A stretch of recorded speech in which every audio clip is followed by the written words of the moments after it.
Bueno, hola a todos. Nos volvemos a encontrar, o por lo menos me pueden escuchar. Eh, bueno, fundamentalmente hoy prometo tratar de hacer el video corto. A veces me voy por las ramas, lo hago muy largo, ¿no? Bueno, sepan entender, no es fácil para mí. Me gusta mucho hablar. Vamos a tratar de ver hoy el concepto de globalización y relacionarlo con lo que es la agricultura y con la industria alimentaria y ver si estas dos últimas se pueden globalizar o no. Vamos a tratar de entender esos conceptos. Bueno, vamos a empezar entonces por el concepto de globalización. Si bien se usa mucho la palabra globalización, eh, como para usarlo, como para decir que algo está en todo el mundo, y entonces decimos que está globalizado. Bueno, vamos a tratar de darle un enfoque un poco más acercado a lo que nosotros necesitamos para la asignatura, ¿sí? Nosotros tenemos que entender que cuando hablamos de globalización hablamos de un sistema económico que se caracteriza por la libre circulación de capitales, ¿sí? Entonces hablamos de un tema económico, ¿sí? No solamente de que algo esté en todo el mundo. Las producciones globalizadas se realizan a escala mundial con bases en redes productivas, que ya saben que son, descentralizadas, ¿sí? Y flexibles. Y estos conceptos hay que tenerlos muy en cuenta. Entonces, cuando nosotros pensemos en una producción globalizada, vamos a entender precisamente en producciones que tienen estas características, ¿sí? Que trabajan en redes, que son descentralizadas y que son flexibles. Bien, cuando hablamos de producciones globalizadas, vamos a entender que los factores productivos tienen que ser transferibles y movibles, ¿sí? O sea, no tienen que tener rigidez en este sentido. Esto hoy está apoyado fundamentalmente en los nuevos servicios de comunicación e informática. No nos olvidemos entonces de estas características que les acabo de nombrar cuando pensamos en globalización, ¿sí? Producciones descentralizadas, flexibles, ¿sí? Y funcionalmente funcionan a base de redes. Bueno, hay otro concepto que a veces se mezcla con el de globalización, que es el de transnacionalización. Cuando se habla de algo transnacionalizado, es que se fue de un país de origen a otro país, ¿sí? Antes este concepto tenía que ver fundamentalmente, y hablando de producciones, ¿no? Se daba por la reproducción de procesos productivos como en la casa matriz. ¿Esto qué significa? Bueno, antes había una empresa de origen que tenía origen, por ejemplo, en Inglaterra, ¿sí?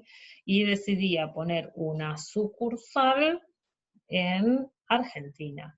Esta sucursal, sí, esto era una transnacionalización, pero esto se iba a dar fundamentalmente con la misma estructura, exactamente la misma estructura. O sea, lo único que iba a cambiar era el lugar donde estaba situado esta producción, pero se iba a dar con las mismas características, con los mismos objetivos, con la misma funcionalidad, ¿sí? Era tener en dos lugares la misma empresa. Hoy, precisamente por eh, cómo cambió el mundo y precisamente por este poder eh, modificar los factores productivos, modificar los mercados.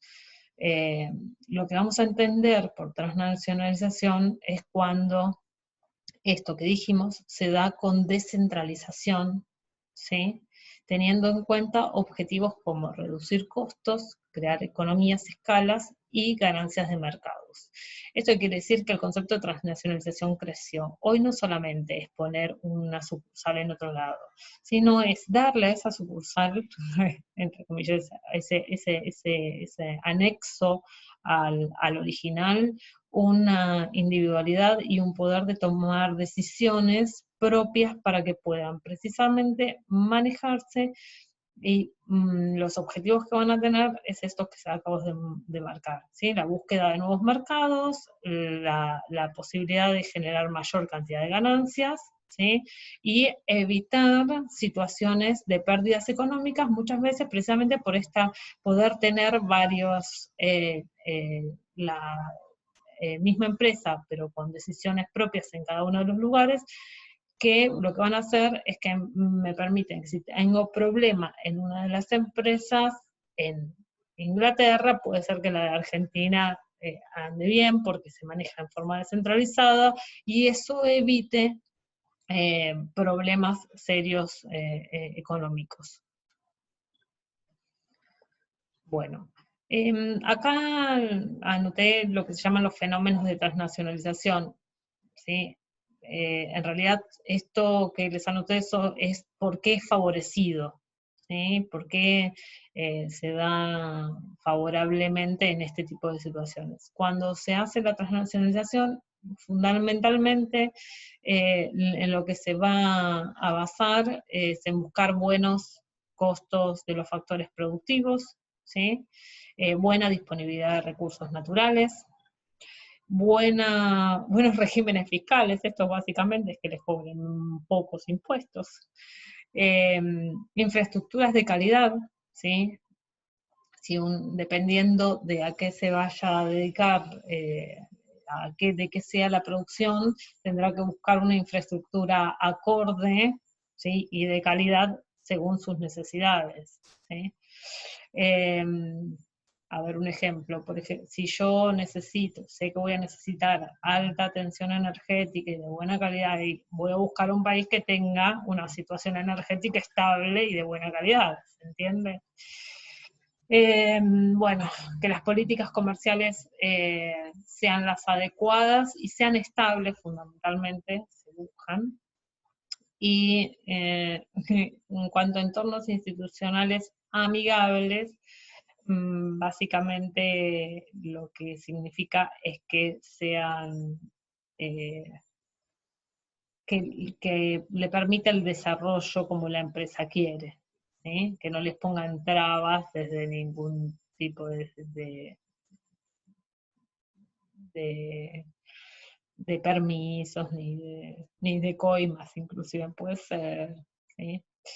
Y bajo costo de mano de obra, ¿sí? Precisamente esto tiene que ver con los costos de los factores productivos, ¿sí? Ya que ya sabemos que la mano de obra es uno de los factores productivos, ¿sí? Recuerden eh, los conceptos de tierra, trabajo y capital de alguna asignatura secundaria. Bueno, sino los factores productivos que se necesitan para producir cualquier cosa son tierra, trabajo y capital. Y tecnología también ahora. Bueno.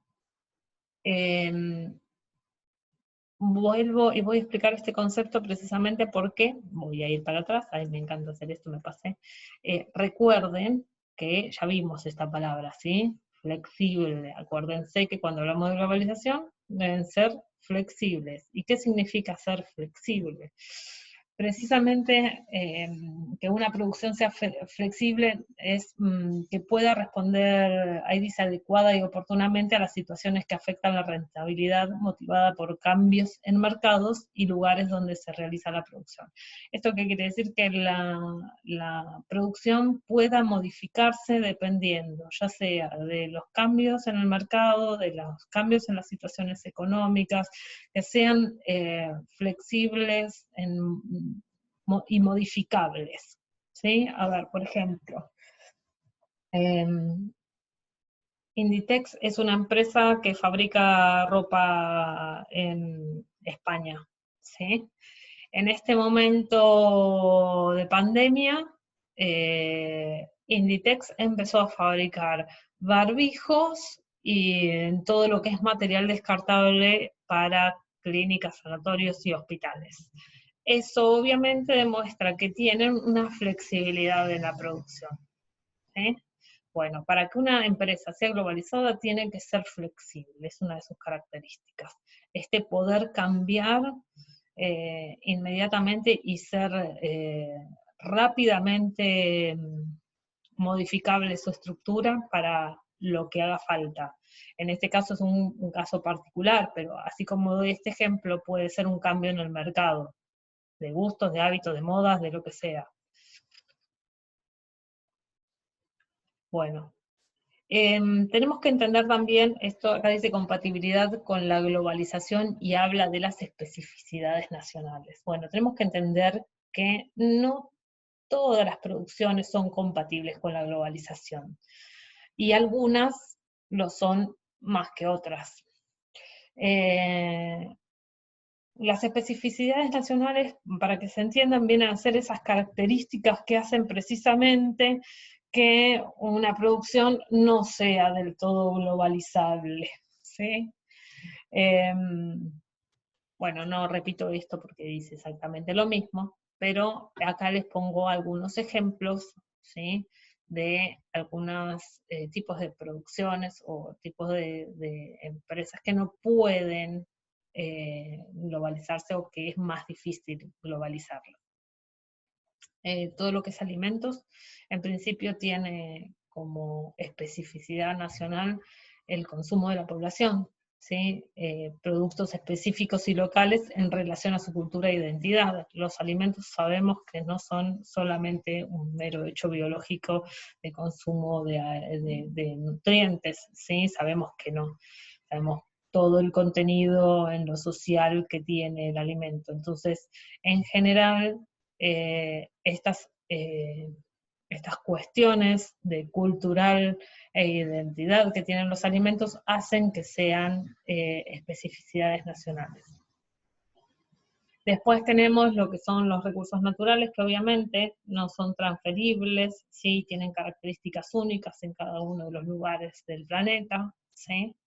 Y después tenemos las obras bajo contrato estatal que tienen que ver con infraestructura, transporte, telecomunicación, son ese tipo de cuestiones que una empresa privada que quiera, una empresa productiva que quiera poner una nueva empresa en un país, va a tener que evaluarlas, pero no va a poder intervenir sobre ellas. Son cuestiones locales, ¿sí? Son cuestiones del país, nacionales, del lugar de donde sean, y son difíciles de modificar. También una barrera para la globalización, se lo puse acá abajo porque no es como esto precisamente, pero para que tengan en cuenta, son las políticas proteccionistas. Las políticas proteccionistas son políticas precisamente que hacen y tratan de proteger a las producciones nacionales de los países, ya sea poniéndole impuestos a los productos que se importan o subsidiando producciones nacionales. Bueno, acá traté de hacer, hay que entender, no sé si me quedó muy claro esto, pero vamos a tratar de entenderlo. La globalización, por un lado, se considera un fenómeno del intelecto humano, ¿sí? Está, ya dijimos, está organizado en forma eficiente y en redes, ¿sí? Eh, está basado en procesos de innovación tecnológica y tiene estrategias de distribución, ¿sí? La agricultura, por su lado, no está basada en fenómenos del intelecto humano, sino todo lo contrario, en fenómenos naturales y aleatorios, ¿sí? Y aleatorios quiere decir que no los podemos prever. Y hay cuestiones en la agricultura, ¿sí? Que no se pueden determinar ni tener a ciencia cierta si su característica va a continuar en el tiempo, ¿sí? Y eso hace que tenga entonces factores de rigidez e intransferibilidad, que son obviamente opuestos al concepto de globalización. Eh, Algunos de ellos son el clima, ¿sí? Nosotros, si bien podemos prever qué tipo de clima puede hacer en un lugar, no podemos prever, si bien se han mejorado los métodos predictivos para el clima, no podemos prever exactamente cuándo va a caer una pedrada o cuándo va a haber un huracán o cuándo, ¿sí? O sea, son cuestiones que nos exceden. ¿sí? ¿Qué características va a tomar el medio ambiente en general? Y el componente biológico estacional, esto sabemos que si es verano, no porque nosotros necesitemos que haga más temperatura, o que haga menos temperatura, va a ser invierno antes, ¿no? Entonces las estaciones existen y no son modificables y no las podemos variar a nuestro gusto, como necesitaría la globalización. Bueno, dicho esto, básicamente lo que podemos prever es que la agricultura, si bien puede pensarse que está más globalizada, siempre tiene límites porque hay cuestiones que no se pueden ni flexibilizar como lo necesita el concepto de globalización, ni transferir como también necesita el concepto de globalización. Entonces, se habla de que la agricultura es muy difícil que pueda globalizarse absolutamente. Bueno, hay algunas cuestiones que se intentan hacer en cuanto a la rigidez y la intransferibilidad de la agricultura, ¿sí? Eh, que se tratan de subsanar para tratar de hacer más global a este tipo de producción. Algunos de ellos son la sustitución de productos para evitar la dependencia de materias primas, ¿sí? Crear nuevos productos que no necesiten de una materia prima que no tengamos a la mano, por ejemplo. La utilización de la biotecnología y la manipulación genética, ¿sí? Esto es algo que estamos viendo muy de cerca, ¿sí?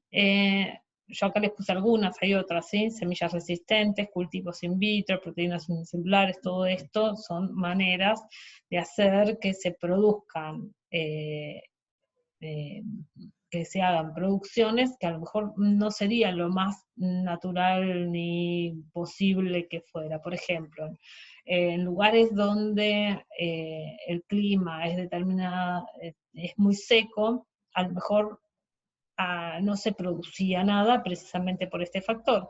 Pero al hacer semillas resistentes a sequías, o sea que necesitan muchísima menos agua de lo que necesitaba la semilla tradicional, yo puedo hacer que de repente haya una producción en un lugar que no es lógico que lo haya, y esto obviamente hace que me dé mayor flexibilidad de lo que yo tenía. También, obviamente, la producción industrial de alimentos ha llevado precisamente a esta flexibilidad, pero ha tenido una contra que es precisamente el rechazo de los consumidores, que en este caso frenan bastante la expansión, ¿sí? Un poquito más adelante vamos a ver esto. Pero bueno, si bien la modificación por biotecnología y la manipulación genética de semillas y la industria de la producción de alimentos en forma industrializada hace que se puedan tener alimentos en todos lados, aunque no sean característicos, está habiendo un rechazo bastante importante de los consumidores en cuanto al no saber qué características tiene ese alimento, de dónde proviene, quiénes son los productores, o sea, hay un cambio en este sentido, que estaría precisamente en contra de esa posible globalización por respecto a, a la agricultura. Bueno, hoy en día se puede ver una subordinación de la agricultura a la agroindustria, esto lo vimos también cuando vimos industrialización de la agricultura, ¿sí? Con una mayor integración vertical. Y por otro lado, hay una pérdida del peso del valor agregado en el sector primario, que antes era el mayor, ¿sí? En contraposición con un mayor peso de industria, de lo que es la industria procesadora, empresas distribuidoras y comercializadoras. O sea, en la balanza comercial va perdiendo peso el valor agregado producido por el sector primario y van aumentando la industria procesadora, las empresas distribuidoras y las comercializadoras. Bueno, a pesar de todo esto que dijimos, bueno, esto obviamente estas cuestiones que vimos hacen que la agricultura pueda ser un poco más global, pero la realidad es que seguimos manteniendo que hay características, como vimos acá, como el clima, el medio ambiente y el componente biológico estacional, ¿sí? E inclusive gustos y hábitos y patrones culturales de las poblaciones que evitan que la agricultura sea un global. Bien. Ahora, ¿qué pasa con la industria alimentaria? Ya, si uno lo piensa, la industria alimentaria en general, uno la piensa como más global, ¿no? Ya podemos imaginarnos perfectamente productos de la industria alimentaria en todo el mundo. Y precisamente por eso de acá dice facilidad para instalarse en ambientes distintos al agrícola, porque la industria alimentaria, si bien obviamente va a estar basada en alimentos, también puede derivarse a otras cuestiones que no tienen que ver con lo alimentario poblacional, ¿sí? Bueno, este tipo de producciones tienen un perfil internacional, ¿sí? Globalizado, pero es altamente concentrado. Y esto, si volvemos atrás al concepto de globalización, ¿qué decía? Que tenían que ser descentralizadas, que tenían que poder ser libres de toma de decisiones y modificables y cambiantes y flexibles. Bueno, si bien la industria alimentaria tiene un perfil global, tiene un perfil internacional, es altamente concentrada, ¿sí? Acá pongo 3 ejemplos: Estados Unidos, Inglaterra y Japón, que son quienes concentran en mayor proporción las producciones alimentarias. Pero si nosotros vemos cómo funcionan, en realidad no son descentralizadas ni son muy flexibles, ¿sí? En principio podemos ver, por ejemplo, que hay muchas empresas alimentarias que no se dedican a exportar, sino que insertan plantas en los principales mercados mundiales. ¿Esto qué quiere decir? Que no es que producen todo en un lugar, o sea, producen determinado producto en un lugar y lo exportan a todos lados. Como sí puede ser, por ejemplo, en una empresa autopartista. ¿Sí? Las empresas autopartistas son el típico ejemplo de producción globalizada y descentralizada, ¿sí? Lo más normal es que un coche, el que quieran, agarren cualquier tipo de automóvil y si bien se ensambla en un lugar, las piezas de ese auto posiblemente se hagan una en cada país distinto dependiendo de las conveniencias económicas para hacer cada una de las piezas. ¿Sí? Ese es el concepto bien claro de lo que es una producción globalizada. Están absolutamente descentralizadas y las partes se hacen en distintos lugares del mundo según conveniencia económica, se ensamblan en un lugar, pero tienen una función absolutamente individual, cada una como empresa. En cambio, en las empresas alimentarias pasa mucho esto. No es que se realiza un solo producto en un lugar y se exporta a otros lugares, sino que se insertan fábricas, ¿sí? En donde se encuentran los principales mercados, y ahí se producen lo que se necesita y los excedentes se pueden llegar a exportar a lugares de cercanía. Eh, Generalmente se forman conglomerados, ¿sí? Desde productores a distribuidores. Esto ya lo vimos, ¿sí? En el concepto de las redes, ¿sí? Que estos conglomerados se dan a través de subcontratos o contratos por integración vertical. ¿Sí? Esas empresas que van formando núcleos y van tomando distintos eslabones en la cadena productiva, aunque habíamos visto que no hacía falta que fueran dueños de esto, sino que a través de sus contratos se pueda generar una integración vertical que hace precisamente un poder concentrado en estas empresas.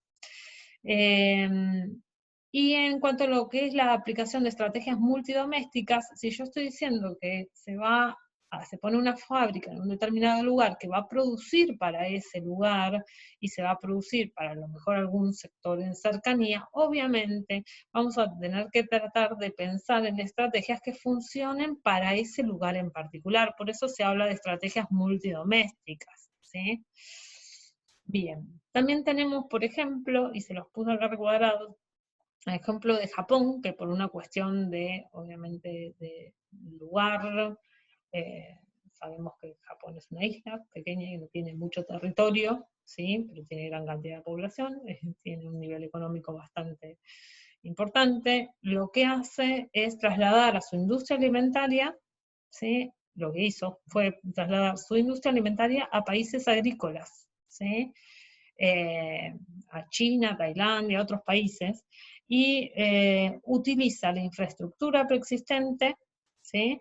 Ya sea mediante la compra o por asociación, esto también por contratos o asociaciones con otras empresas, ¿sí? Y lo que hace es mandar el producto procesado directamente al mercado japonés. O sea, la empresa sigue siendo japonesa, pero lo que hace es ir a producir a otro país para tener cerca la materia prima, ¿sí?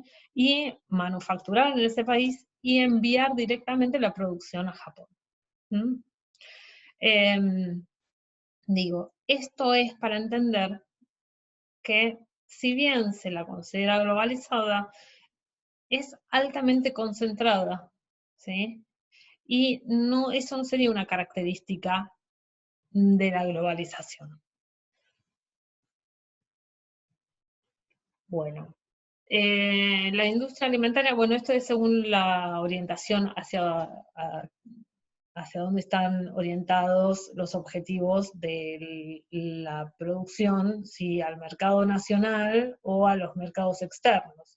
En general, en las empresas eh, de producción alimentaria, esto se ve mucho, ¿sí? Nosotros podemos ver empresas en nuestro país que trabajan pura y exclusivamente produciendo alimentos para el consumo en la República Argentina, y después tenemos otras empresas que producen prácticamente todo para la exportación, ¿sí?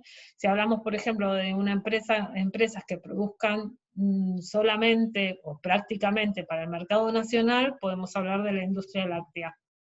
Nosotros tenemos una industria láctea que produce alimentos lácteos fundamentalmente para el consumo en la República Argentina. Apenas hay exportación de este tipo de productos.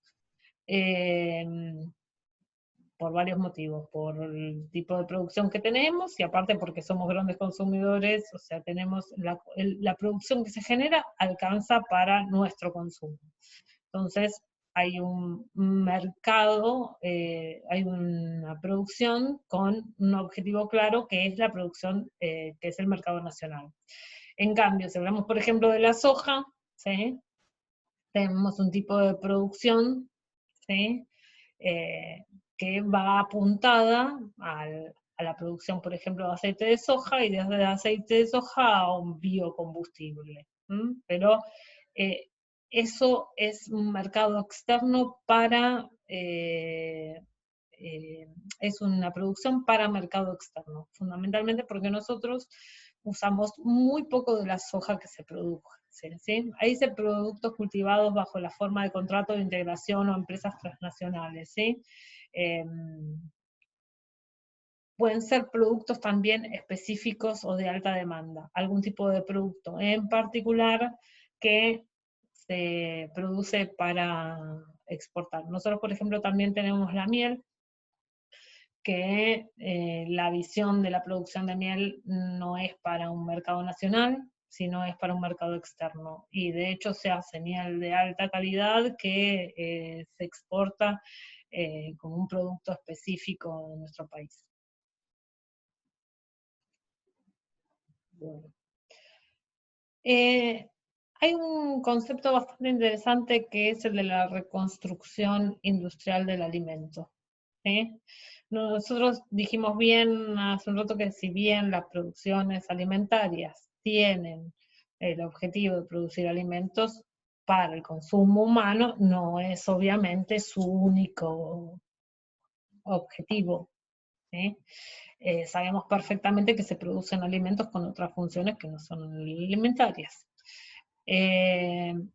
Bueno, entender también que la reconstrucción industrial del alimento es precisamente un bien transformado y alejado de sus orígenes. ¿Sí? O sea, ¿qué es una reconstrucción industrial del alimento? Es de un componente de un alimento, ¿sí? Se va a utilizar como para reconstruir otro. ¿Sí? Acá les puse el ejemplo del maíz amarillo. ¿Sí? En nuestro país se produce maíz amarillo y de ese maíz amarillo ustedes dirán, bueno, yo me como un choclo en la playa.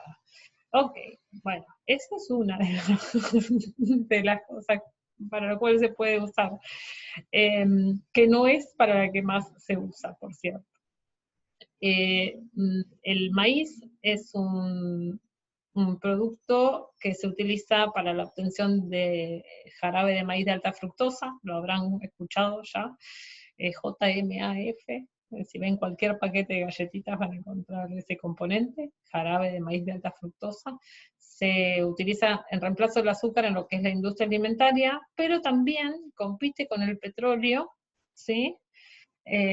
Porque de ese maíz también se puede obtener el etanol, ¿sí?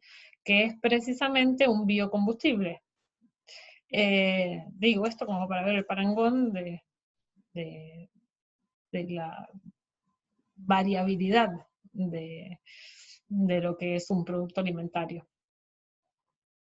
También se puede usar ese maíz como alimento para ganado, ¿sí? Pueden encontrarlo como pienso, que es como se le dice, y también para obtención de almidón, y pueden haber más subproductos alimentarios, o sea, todo lo que se les ocurra que es un derivado alimentario de la industria alimentaria eh, como subproducto.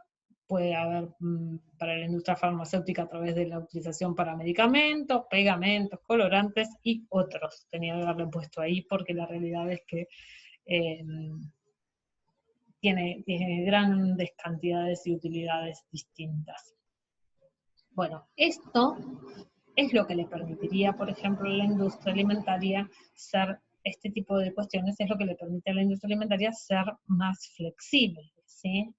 Y poder adaptarse. A ver, si por ejemplo la industria alimentaria mañana me dice, ay no, yo no voy a usar más el jarabe de maíz de alta fructosa para hacer alimentos caramelos, ¿sí? Tengo otra salida que es volcar la producción a etanol o hacer mayor cantidad de alimento ganado. Es como una cuestión de flexibilización. ¿Sí? Acá hay una flexibilización con respecto a este producto en particular. O sea, la industria puede encontrar distintas vetas para flexibilizar este tipo de producción.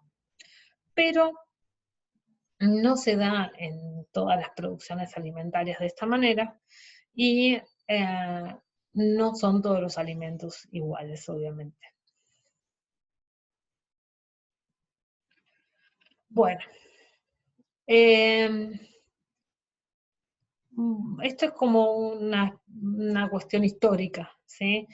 La industria alimentaria eh, se ve a la industrialización alimentaria en un principio como liberación de la escasez de alimentos después de la posguerra. ¿Sí? ¿Esto qué quiere decir? Que la industria alimentaria y esta generación de alimentos nuevos y el poder producir en masa, el poder producir mayor cantidad, obviamente en la situación de la posguerra, después de la Primera y Segunda Guerra Mundial, se veía la industria alimentaria como el gran salvador y el gran productor de alimentos que iba a solucionar los problemas de escasez.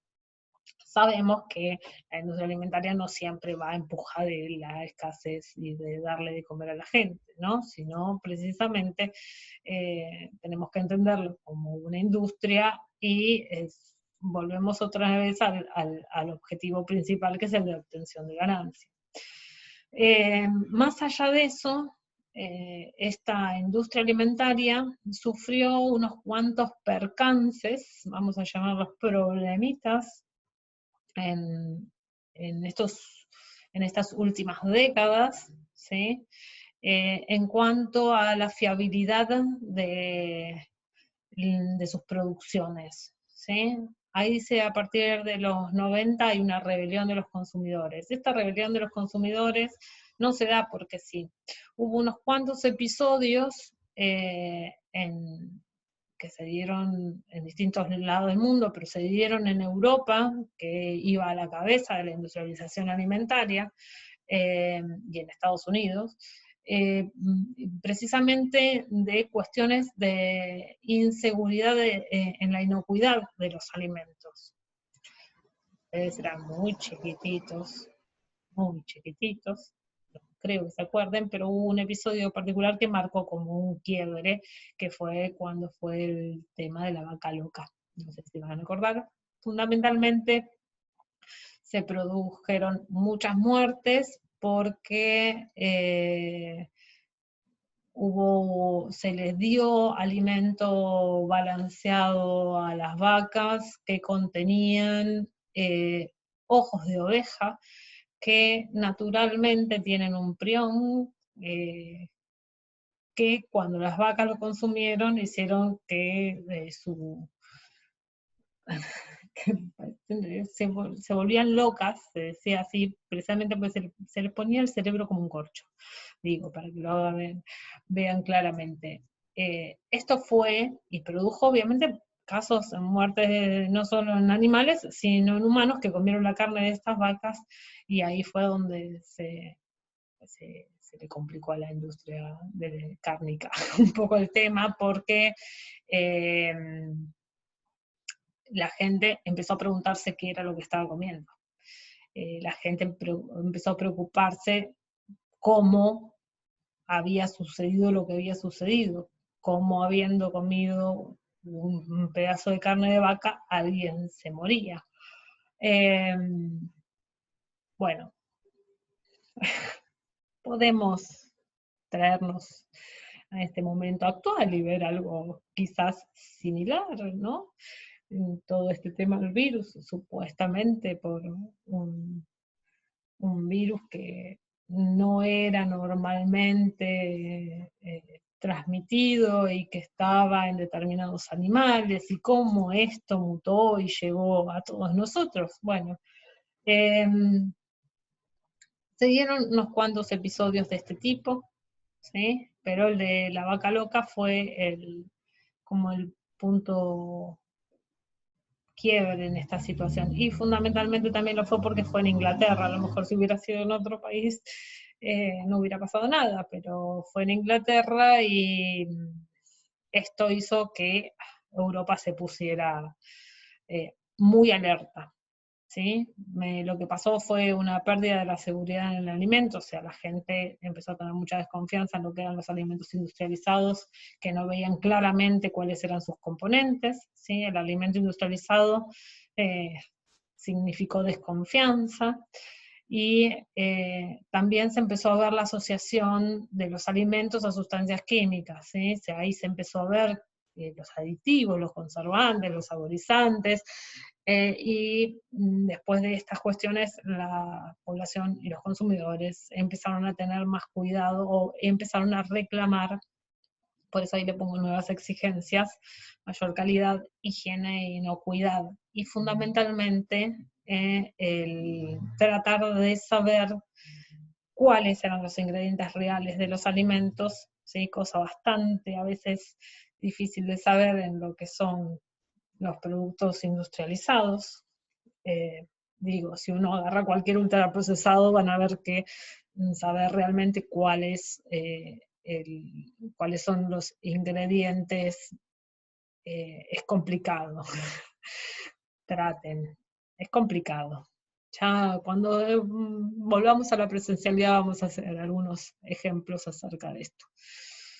Bueno, entonces, algo que quiero que tengamos en cuenta para esto es que se empezó a ver a la transnacionalización, a eso como de empresas que no fueran nacionales, que no fueran conocidas, sí conocidas en el mundo, pero no reconocidas como parte cultural del país, como un factor de riesgo, ¿sí? Y esto trajo lo que se llamó la contratendencia precisamente a esta masiva ir hacia la industrialización de una forma globalizada, a que se acotara, ¿sí? Y se volviera un poco para atrás con este tema. ¿Sí? Se vuelve a alimentos producidos en ámbitos locales con sistemas de producción orgánica, esto se está dando bastante en Europa, y se busca identificar y reconocer al productor. Lo podemos ver en Europa, pero lo empezamos a ver también acá, ¿sí? Hoy en día, si bien hay un gran consumo de productos industrializados por una cuestión de masificación, modas, publicidades y marketing, vemos que cada vez más hay gente que se preocupa y se ocupa de qué es lo que está comiendo. Bueno, también hay en estos países europeos un aumento del patrón proteccionista para lograr estimular la agricultura local y regional. Y acá hay pequeñas vislumbraciones de que pueda empezar algo como esto. Bueno, fundamentalmente, a ver, para hacer un resumen de todo lo que dije, que a lo mejor los mareé mucho hoy, tenemos que tener en cuenta que si bien nosotros cuando pensamos en el concepto de globalización pensamos en que todas las empresas son globales, tenemos que tener en cuenta que tienen sus limitaciones y que la agricultura está bastante lejos de ser global precisamente por las características que tiene, ¿sí? Depende del clima, depende de los patrones culturales también, depende de características eh, climáticas y ambientales que se escapan de poder ser manipuladas, por lo menos por ahora, y que si bien la industria alimentaria es más globalizada, también tiene como característica fundamental el ser concentrada, que no es una característica normal en la globalización. Bueno, espero no haberlos mareado mucho. Tienen un texto que acompaña esto, que es bastante claro, no tiene muchas vueltas, es bastante fácil de leer. Obviamente cualquier pregunta, yo siempre les pongo en los foros, en todas las clases les pongo un foro para que me pregunten. Es para que ustedes precisamente si no entendieron algo, o si yo no fui clara, ustedes me puedan preguntar, porque es muy difícil hablar como autómata acá y sin que ustedes me puedan interrumpir y preguntar cuando no entienden algo. O darles el ejemplo que se me ocurre a mí en este momento, pero a lo mejor podríamos entre todos encontrar ejemplos mucho más didácticos que les fueran más fáciles de entender. Pero bueno, mientras que no podamos hacer esto, si les queda alguna duda, me preguntan por el foro. Y como les pongo foro en cada clase, me pueden preguntar sobre cada tema, no hace falta que, o sea, tienen ahí de ese tema y me preguntan ahí, así ya estamos en tema, no nos mareamos, saben dónde preguntar. Bueno, prometí que iba a ser cortito y al final seguro que fue largo. Bueno, disculpen, ¿eh? Bueno, nos estamos escuchando, va, yo, ustedes a mí, porque yo a ustedes no los escucho todavía. Y cada vez hay más problemas con las conexiones, con las conexiones sincrónicas, así que no sé si empezar con eso. A lo mejor para cuando nos acerquemos al parcial podemos armar alguna reunión sincrónica como para que me hagan consultas, pero todavía falta para eso, así que esperemos que nos falte mucho para la presencialidad. Bueno, saludos.